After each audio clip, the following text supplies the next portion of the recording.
Hello again.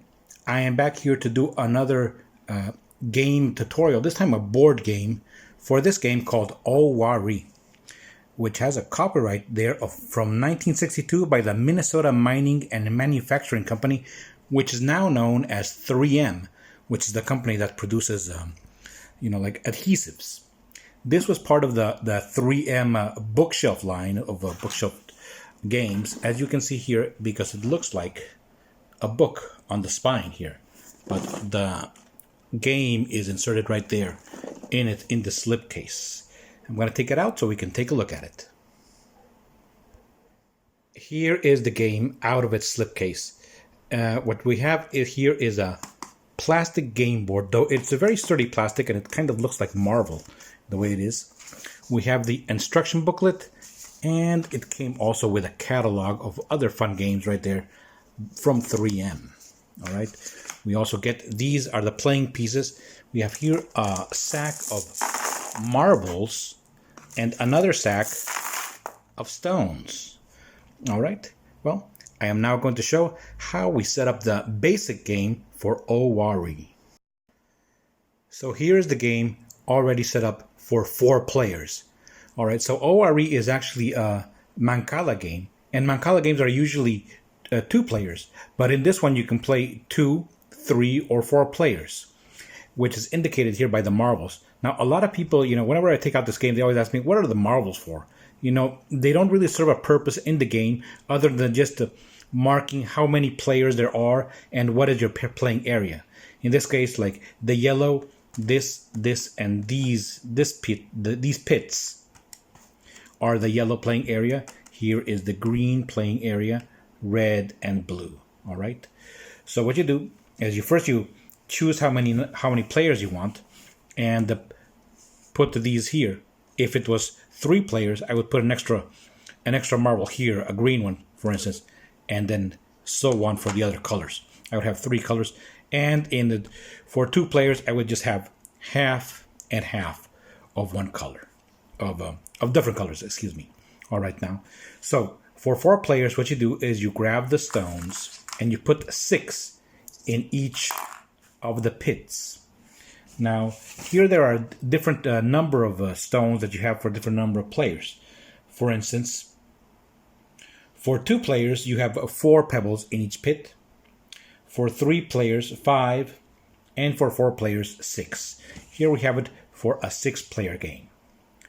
So, the way you start is, one of the players, whoever goes first, grabs all of the stones, the pebbles, from his pit, like so.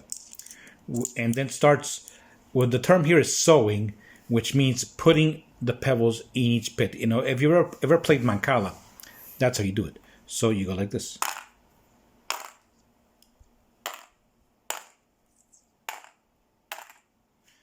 There you go. This leaves this pit empty. And then so on for player number 2, which we would go around this way, just for the sake of demonstration. It would be the blue player. He would be able to choose this, or this pit to use. Let's say they use the middle pit.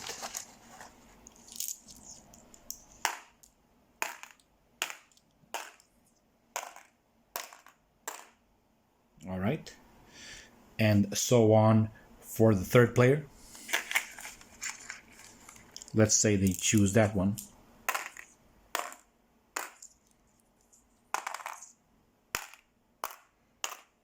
All right, then. You will notice now that we have some empty pits and also some pits that are starting to get full. When this pit has either 2 or 3 stones in it, the person that finishes on this pit is able to grab the stones and keep them. All right. Let's say that this is the yellow area. All right. So if somebody were to start sewing, putting the stones, and finish here with a 2 or 3, they grab the stones.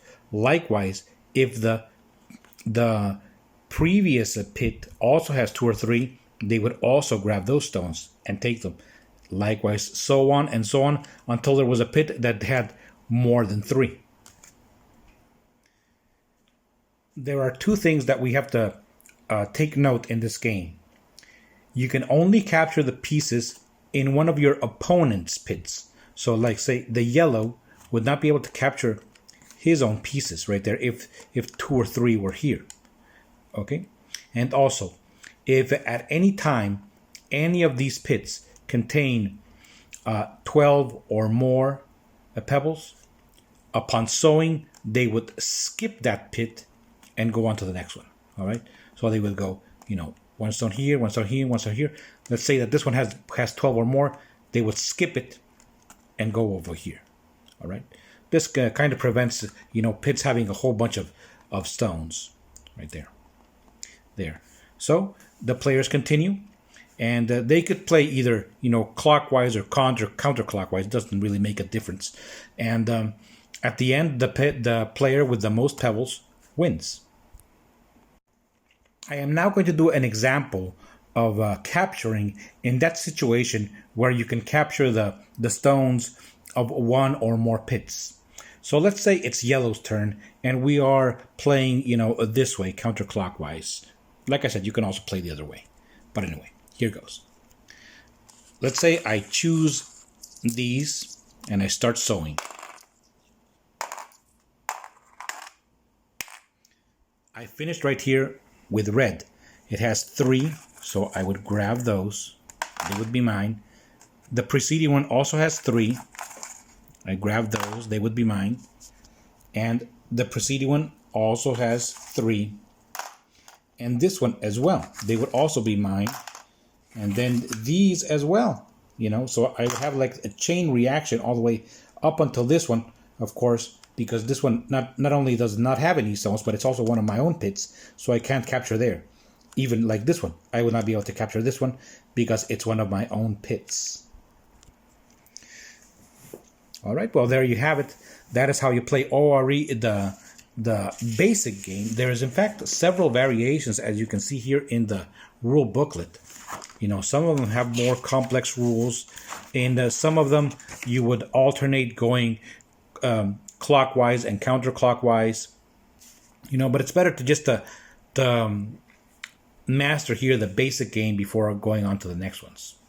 Right, there you go. Oh Wah Ree, a very fun game, a classic game that has been around, according to the box, for 3,500 years. All right, so it's got some staying power. Pretty cool. Thank you very much for watching, and have fun playing Oh Wah Ree.